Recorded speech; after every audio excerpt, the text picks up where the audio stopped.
ګویا د بلوچستان بیړه غرقه شوه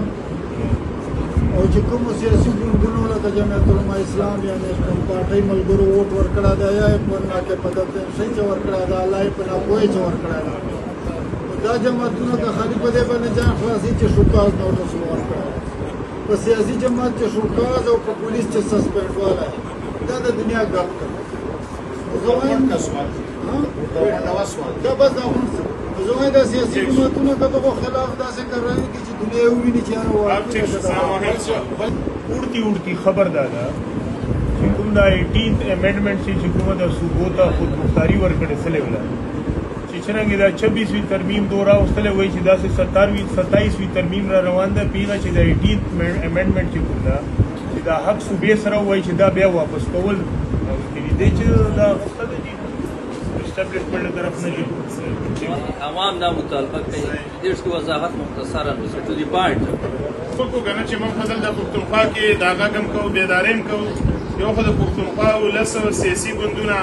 او موږ لکه د عوامي نشل پارټۍ په نمائندګۍ باندې دا خبره کوو چې زموږ دوه ممبران دي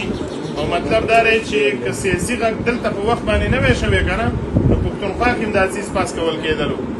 نو دا خو داسې ده که نه که د دې خاورې مطلب دا دی په تحریک انصاف کې خو د دې وطن پښتانه دي که نه دی به هم نه وی خبر چې څه لوبه وشوله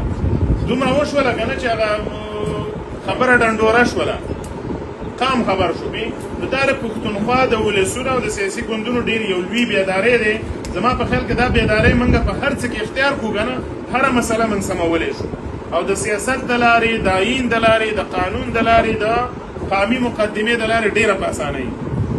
په بلوچستان کې دا څیز وشولو یو خو ټول سیاسي ګوندونه چې کوم دی په هغې باندې خاموشه پاتې شو دا یو کمزوري شوې ده په هغه ځای کې خو بیا د سیاسي ګوند سره لکه لار څه چې یو نو د عوامي نشل پارټۍ په ذمهوارۍ موږ وایو داسې جمعیت علماء اسلام هم دا خبره کړې ده چې موږ دا بیله یوازې پښتونخوا کې نه دا بیلې ګلګت ته هم لېږلی دی کشمیر ته هم لېږلی دی وسایل خو په دې سیمو کې دي که نه موږ په ملکي سطح د دې بیل د پاس کولو او نه پاس کولو په یو حق کې هم نه یي نو پالیسي د سیاسي ګوندونو دا ده هلته کې ځینې خلکو ممبران دي مرستې یې وکړه یا موجود دي یا نه موجوده نو د سیاسي ګوندونو یو ډیسپلن دی چې شوکاز به ورکوي چې وروره زه خو په دې بیل باندې ټوله نظریه بیلمه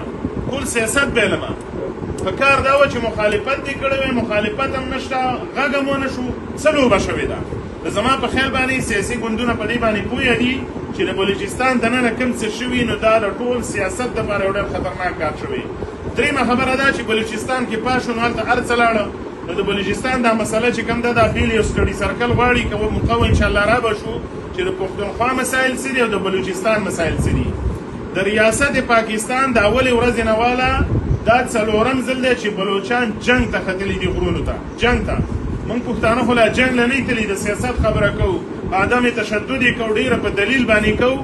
وګورئ بلوچستان د بلوچستان بلوچ غرونو ته خېجول ټوپک ته لاس کول د ریاست د غلطو پالیسیو نتیجه ده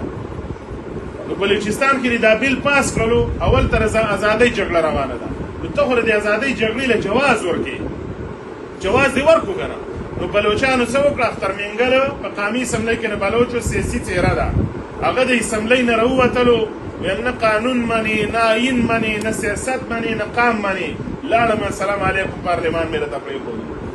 ځکه موږ دلته وایو چې دا پښتونخوا هم په مسایلو کې ګیر ده دلته هم په یو شکل باندې ګوریلا وار روان دی صرف دا سیاسي رهبران د وطن په امن کې خبره کوي په دلیل باندې کوي که دا بیلونه د بلوچستان په شان پاس کې که نه نو دلته به هم ته جنګ له جواز ورکړي ځکه دا خبره ډېره خطرناکه ده د بلوچستان دننه چې کوم حالات جوړ دي موږ دا ګڼو چې د بلوچانو محرومۍ دې ختمې کړلی شي تاسو ته پته شته دی دا ګیس او تیل خو موږ دلته اوس راووتلو په بلوچستان کې د 1952 نه ګیس روان دي او په مرې او په بوټي کې نن هم په کورونو کې ګیس نه وي ماشومان یې په غره کې خشاکونه راغونډوي دا جبر دی که نه دی دا بلوچ مسلمان نه دی دا بلوچ د دې خاورې نه دی کراچۍ ته پیپونه رسېدلي د مرې او د بوټي او د سویي د ګیسه د بلوچي په کور کې چې کوم دی ګیس نشته دا خو د کوپر نم پسې ورخوا خبره ده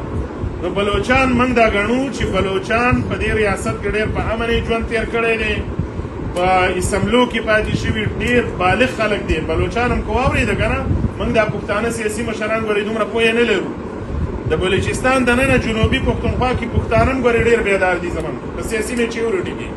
که قام پاله دی او که مذهب پاله داسې خبر دي په سیاست باندې خو موږ خو سیاست هوایي کړی په دې خاوره باندې او بیا بلوچان د بلوچانو ځوانان دا دومره علمي لیټریچر لولي که نه چې د دنیا د انقلابونو تاریخ یې لوستی دی په دې وخت کې د بلوچستان په غرونو کې د هغوی پی ټي او امفل سکالران په جګړه کې لګېدي یعنې امفل سکالر او پی ایچ ډي سکالر چې غر ته وخېږي او ټوپک رواني نو دا څه پالیسۍ غلطې دي که نه نو ځکه بلوچستان مسله ډېره خطرناکه شوې ده ځکه موږ دا ګڼو په بلوچستان کې هم د دې بیل نه تېر شه که پاس شوی دی هم ترې تېر دي شي او په پښتونخوا کې هم ته تېر شي د دې سره دې مشر خبره وکړه چې شپږ آییني ترمیم 15 وشو اوس د 20 آییني ترمیم خبره ده وګوره چې کله 13 آییني ترمیم وشو نو د جنرال باجوا یو خبره راغلې وه چې دا خو د شیخ مجیب د شپږو نکاتو نه هم خطرناک ترمیم دی ځکه موږ دا ګڼو 13 آییني ترمیم شی عمل ته نه پرېږدي عمل ته د دې لکي مروت یو کویې د کال د 9 ارب روپو پیداوار چې کوم دی دا سټیټ ته ورکوي یو کویې 9 ارب روپۍ په هلیکاپټر کې د پیزا ته وخېږوي پر ټول لکي مروت یې وشیندئ که نه د لکي مروت خاوره به ختمه شي دا پیسې به ختمېدې شي 9 ارب روپۍ یو کویې پیداوار ورکوي غم دا دی که نه چې ما ته پکې څه برخه میلاویږي دا 13 آییني ترمیم څوک نه مني خو چې نه مني پړه په هغی باندې ده 13 آییني ترمیم باندې د اسمبلۍ د پلور د لوري نشي راتللی هلته ګزار نشي ځکه پاکستان پیپل پارټي د دې خلاف ولاړه ده او دا د ماینز اینډ منرل ایکټ کیسه چې کوم ده که نه د اس آی اف سی لاندې اګریکلچر هم شامل کړي دا د لکي مروت خاوره نه ده دا بندنه ټوله سرکاري کوي چې دا بیل پاس شو ځکه دا ملټي نیشنل کمپنو له ورکوي لکه د چولستانو او د تر د صحرا په شانته کې نو دا ټوله قصه هغوی ته نو ځکه پیپل پارټۍ په نهرونو احتجاجونه وکړه د اختر په مانځه کې د سندیانو علما چې کوم که نه د اختر په مانځه کې تقریرونه د نهرونو خلاف وکړه ځکه موږ وایو چې علما ډېر ذمهوار خلک دي چې په قامي خبره ډېر راپاڅي نو د سن علماو د اختر خطبې دا د نهرونو خلاف وویل او بیا راووتل له قام سره پنجاب ته یې لارې بندې کړې نو تاسو ولې شهباز شریف په خپله بیان جاري کړل نهرونو منصوبه مې ختمه کړه څو پورې چې پیپل پارټي راضي شي نو 13 آییني ترمیم دی د پارلمان د لوري نشي ختمولی ځکه هلته پیپل پارټي په دې کې مدعي ده یا عوامي نیشنل پارټۍ یا جمعیت علما اسلام دا ټول د 13 آییني ترمیمه مدعیان دي مدعیانو لارې جوړوي لارې د غلا نو دې صوبایي اسمبلو ته دا ماینز اینډ منرل ایکټ چې کوم دی دا د غلا لار ده په پارلمان کې نشي او چې په دې صوبه کې دا بیل پاس شو نو 20 آییني ترمیم نه راولي صوبه راپاسې لکه زما او ستا په دې جیب کې دا موبایل دی که نه او راپاڅم ویل هو دا ستا شو نو په دې کې چې کوم دی د وفاق څه ګناه شوه د پنجابي څه ګناه شوه دا خو موږ په خپله د خپلې خاورې اختیار ورکړلو نو په 13 آییني ترمیم په بل انګل باندې ګزار کېږي په بل شکل باندې ګزار کېږي د دې سره سره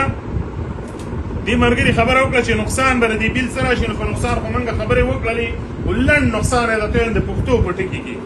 یو سوال کېږي وایي هلکه وسایل خو مې هسې لوټ کېږي نو دا بیل پکې څه له یادوئ دا ایکټ پکې څه له یاد دا حقیقت هم دی دا خو من چغې وو زموږ سیاسي جوابدار دا ټول سیاسي کارکنان تاسو واورئ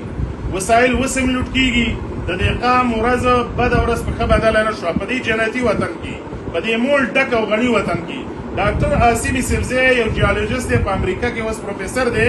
افغانستان فرام کولډ وار ټو کولډ وار په انګریزي کې هغه یو کتاب لیکلی په هغې کې وایي